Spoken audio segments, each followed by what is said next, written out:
everybody. It is Doggy Friend here, the real cool dog, the coolest dog, whatever you want to call me. I guess we can just guess you can just call me Luke if you want. That's my name. Haven't said it on here before, but I mean, who gives a fuck? But anyway, I have been feeling a certain something about playing games lately, and so this video is going to be a little different. It's not really about any game in particular. Just kind of a feeling as a whole that I think a lot of people have probably felt over, I don't know, last 5 years or so. I don't even know why I say 5 years. Forever. And it's about Burnout. Sorry, not Burnout the series. No, not Cars. Those are still cool. But just video game burnout in general, and more specifically, feeling burned out on games you actually like, which is a weird feeling that I'm pretty sure most of us have felt before. Like you're playing a game you love, but you just can't do it anymore. You put it down for months or whatever and pick it back up and chip away at it, and even though you know the game's good and you like it and you like what the game does, you just find yourself getting super fucking sick of it. That's something that has happened to me, and that's something I've kind of been finding my own ways to cope with. I don't know if saying coping with it is a strong word, that may signify some sort of inner turmoil, which you're not necessarily feeling. Can't speak for myself, I can speak for myself, but I won't, I guess, because that's besides the point. But, yeah, I think I decided to make a video about this mainly because of how I had been feeling playing Red Dead Redemption 2, a game that has really been testing my patience, although I love it, even for its flaws and stuff like that. I am still not finished with the game. I'm very, very, very close. I would say maybe less than 20 missions away. There's well over 100 missions in the game. That's all I'll say about that. So I'm very close. And I had to put it down for almost a month straight. I think I picked it up really, really early December. Didn't really get back into it until January. And the reason for that is because I was kind of forcing, I don't want to say forcing myself to play it. Nobody forces me to play anything. But I was convincing myself to play it at a pace that wasn't really beneficial to me or the game itself. It didn't really do the game any favors, me trying to sit down and just get through that story. And the story wasn't necessarily to avoid spoilers, which is a reason a lot of people just hammer away at a game until it's dead and buried. But I knew how that game was going to end. Pretty much. I have watched too many movies, seen too many westerns to, I kind of guessed what was going on. And then I listened to some Game of the Year podcasts, which, were like, hey, we're going to spoil this. I'm like, that's fine. I know what happens. I know what's going on. So I wasn't really racing to beat spoilers, but I just wanted to see the next big set piece and just take in that story because I actually really, really enjoyed it. And I was making myself miserable. I was playing the game way too long. I feel like I played it for collectively 10 hours one day or something, which is more time that a human being should be doing anything, really. Yes, that includes work. You should rest. Human beings deserve that. But I kept just coming away from the game kind of pissed off, even though I was enjoying a lot of things that I was doing and seeing, and when I wasn't encountering really bad bugs, which I just have a knack for doing. That in fact used to be my job, to find bugs in games, but it's not anymore. But I've always kind of been unlucky with that stuff. But I was just having a miserable time. And then I really stopped and thought about why I was doing that to myself and why I was just going head first into this over and over at a pace that I wasn't happy with, and that didn't really do the experience any favors. And it was kind of what I boiled it down to. I just wanted to be part of the experience. I wanted to see what people were talking about. I wanted to play what my friends were playing. I wanted to get through it to make another video about it. or a follow-up video, since my first video is kind of speculation on Red Dead Redemption 2, and now I'm almost done with it months later. But I will hold off until I'm completely finished before I make a video about it itself. But yeah, I was just forcing myself to play it in a way that I didn't actually want to play it, just to have something to talk about, or just to, I don't know, be in the know and understand what everybody else was talking about as well, you know, online, in person, all that stuff. I had friends who are very busy with adult life and adult jobs, who only get a couple games every year, hitting me up and being like, hey, you play everything, have you played that yet? How is it? Should I get it? And, you know, I felt, for whatever reason, you know, nobody pressured me into anything. I felt responsible for getting through the game so I could give somebody my opinion, which just, even though I make videos about that stuff, it doesn't fucking matter. My opinion doesn't matter about the game, really. I mean, those are out there, and they're real reviews from, you know, real members of the press, which I am not. I used to write about games a couple years ago, but I wouldn't consider myself a professional by any means. But I was torturing myself with it, and eventually I was like, hey, fuck this. I want to enjoy this game. I don't want to keep playing it this way. And I had forced myself to play through Marvel's Spider-Man, quote unquote, on the PS4 at a breakneck pace to see what was going on. And I did enjoy the game. I mean, I beat it. I actually got like a 98% completion rate in that game or something like that. But I don't have a good lasting impression of it. I don't remember much about it because I like punched it to a pulp and finished it really quick. I only remember a couple standout moments that I didn't like. And I think that is kind of a problem that comes from just like tearing through your games like that, is you remember the stuff that pisses you off, but you don't remember all the things that kind of made it special. Or at least that's what I found happening with myself.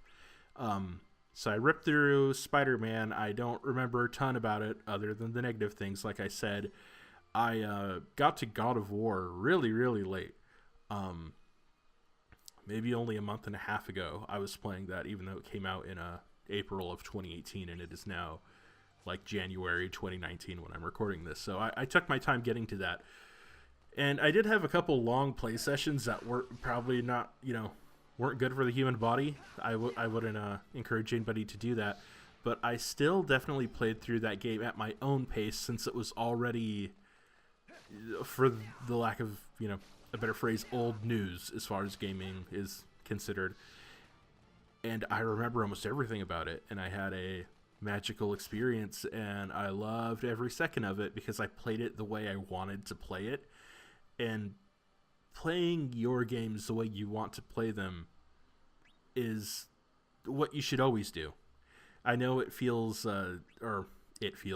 you may feel pressure to be a part of the conversation and just like knock out game after game, especially before the year's over and new stuff comes out. But I don't know. I'm going to encourage you to not do that. Or, you know, some people, that's the way they play every game and they like that. And if that's your thing, you know, Godspeed, keep doing it if that's what you like. But I found that like just forcing myself to go through was just ruining good games for me. So I started actively not buying every new game as soon as it comes out, waiting a little bit, which is a good thing to do because the price of video games drop like crazy unless it's a Rockstar game or a Pokemon game pretty quickly.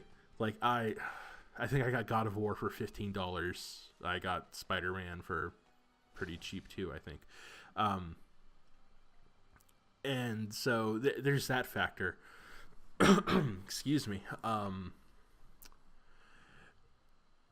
It's kind of nice to just take your time with what you're playing and pace yourself and pepper in other little things like games that help keep you calm in between those sessions. Like for some people that's Minecraft, for some people that's Stardew Valley, for some people it's their huge backlog of games like myself, because I have a fucking problem and I have way too many games. But I had remembered that one of my favorite RPGs of all time was Dragon Quest VIII, which I think Came out like the end of middle school for me. Maybe I was in high school. I really don't remember. It was forever ago. I think the game came out like 15 years ago or something like that. Um, and I remember getting to the last dungeon and putting probably 115 hours into that game and not finishing it, because that was back when I was a kid and I didn't have my own money, and I only got, a couple games a year, maybe one or two for Christmas, maybe one for my birthday, and then that was it, unless I was earning money somehow or selling my old games to pick one up. So I had to make them last, and I kind of got that little, no, I don't want it to end feeling, and I never finished that game, even though I loved it. And so it's been re-released on 3DS, so I actually just went and picked that up and have just been chipping away at this familiar experience that's very calming to me, just kind of nightly. And when I have not been in the mood to play Red Dead Redemption 2, I'll just be like, I'm not going to turn my PS4 on today. I'm going to play my 3DS or my 2DS or what have you. And just play little chunks of Dragon Quest VIII before I go to sleep. And that has really helped me in my journey to finish and enjoy Red Dead Redemption 2. Just being able to allow myself downtime to do what I want to do. There's even been, God forbid, a few days where I didn't want to play video games. I didn't even want to look at them. I think last weekend, like Friday night, I was like, Saturday and Sunday, I'm just not gonna play any video games, or maybe I'll play my 3DS a little bit, but I don't want to look at Red Dead Redemption. I just want to get some sun and hang out with my cat and maybe read something or listen to some music, or just go out and shop for some groceries, just some normal human being shit, as opposed to trucking through Red Dead Redemption the way I was. And since I started allowing myself to not burn out on this new game that I was desperate to finish, my experience has gotten so much better. Way, way, way better. I actively am excited when I boot the game up now. I play for as long as I want and then save and stop, and I can see the end credits coming. I could finish the game tonight if I wanted to, but a few hours ago I was playing. I'm like, that's enough for tonight. Let's save it. I don't need to finish it. I don't need to give my thoughts immediately. I don't need to be part of the discussion. I want to enjoy this game and get to it when I want to get to it, and then go back to old things when I feel like I want to. And if you're a person like me and you have a huge back catalog, go back to that every now and then. Just go back and play those comfortable games, those old things you love that you never had the time to finish before, if you have the time to do it. I have the time for it at this point in my life right now. That may not always be the case. That could change soon. That might not change for a year. Who knows? But I know it's hard to not tear through your new games, especially if you're an adult like myself and you're busy working, which I was for a long time. I was working overtime almost every night for 6 months straight, and I only had limited time to play games, and so I felt like, if I'm not spending every second ripping through everything this game has to offer, I'm doing myself a disservice, and then I wasn't really enjoying what I was playing. And if you're in that same position, which a lot of you may be, if you're an adult with a job, or if you're a full-time student, or, whatever's going on with your life, I encourage you to just take it slow. Just, smell the flowers. I guess you're supposed to say stop and smell the flowers. Smell the flowers while you're walking. Do whatever. You can do anything you want. You're a very powerful individual. After kind of monitoring my activity and the way I was going through these things, I've been having so much more fun. And when new stuff comes out that I want to play, I'm going to pick it up when I want to pick it up and play it when I want to play it, and actually enjoy my time with it, so I have memories that I actually like when I think back to it. I don't want to spoil myself like I did with Spider-Man, or not spoil myself, that indicates something else, but spoil the experience I had. I just remember plot points I didn't like and activities I didn't like in Spider-Man, and I don't remember all the fun I had doing other stuff, and that sucks, because Spider-Man's a great game. I don't beat games I don't like. I don't force myself to play through them if I don't like them. And probably for the first 15 hours, maybe even 20, I don't know, of Red Dead Redemption 2, I was like, I don't like this, but I'm going to keep playing it to talk about it, when the reality of the situation was, I do like it, I just wasn't playing it the way I wanted to, or the way the game expected me to, maybe, I'm not sure. Anybody will tell you it's a slow game, and it is. And I was just trying to fight Red Dead Redemption 2 for what it was, as opposed to taking in what was, designed for me to take in and actually having fun with it. And I'm happy I'm having fun with it now. And unfortunately, I feel like I'm having fun too late, where I'm almost, done with the game. And the game's not going to end there. If you've played any Rockstar game, you beat it, you see credits, and then it's like, okay, keep playing, clear up all the secondary stuff you want to do. And I skipped out on so many cool little things and so many cool little secondary things and items and missions and, hunts and stuff like that, because I was just trying to beat it. And I didn't take the time to see what that world had for me. And I don't know. I hope that maybe this video can help anybody else who gets burned out on games they actually really, really like, maybe take a different approach to it and learn to have fun with something that they're almost punishing themselves with, because I don't know, that was a bad time for me. Like, video games are my chill activity. It's the thing I do to calm down before I go to bed at night. It's the thing I do when I'm angry. It's the thing I do when I'm sad. It's the thing I do when I'm confused or lost, and I know that's true for a lot of other people. And when I start trying to cram to a point where I don't enjoy those things anymore, that like make my, real life bearable sometimes, like that's on me. And so I decided to change that, and I hope anybody who's having trouble with something like that can take a different approach too. Maybe just take 10% of what I say, or maybe you would just think about the way you want to do, or whatever. I'm not a professional in any sense of the word on anything, so you don't have to listen to me. But I just wanted to make a video that was a little different and about stuff I've been feeling while playing games these last few months. So I hope you guys enjoyed that and have a good time playing stuff in 2019. Bye-bye.